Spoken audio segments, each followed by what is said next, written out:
All right, guys, market update. It was a long night, long night last night. So we basically entered the scaling position on Euro AUD, and you guys can see here after this massive 4-hour bearish engulfing candlestick, I always wait for the pullback retracement that I'm always talking about, and then we got our perfect 30-minute bearish engulfing candlestick. This you guys could have entered basically after this push. I just waited for a better entry, so then we had the continuation push. This is a perfect example of a trade and being patient, sticking to the plan, and I'm going to anticipate to continue holding this. I just want to make sure that I am on the lookout for the fundamentals today, because I know there's some CAD news, we have some USD news, and some Australian news around 9:30 tonight on the unemployment rate. So this could affect significantly the trade.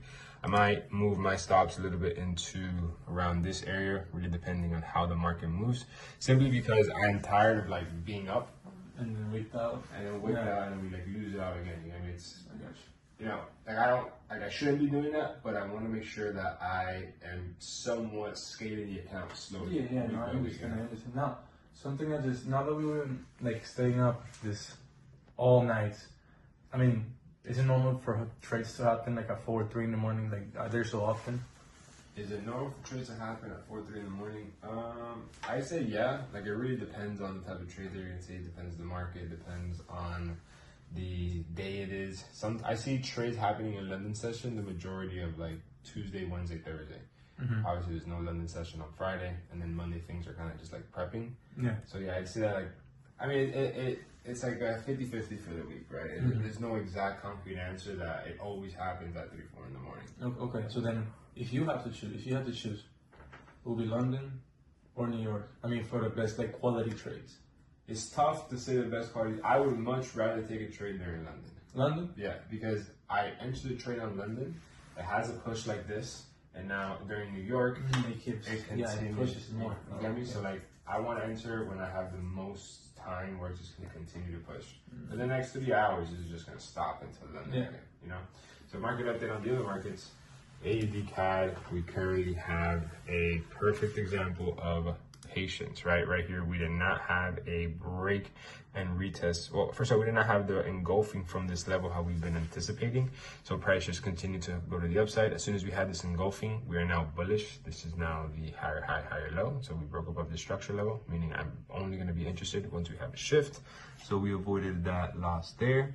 And USD JPY, once again, we have been waiting for this break and retest.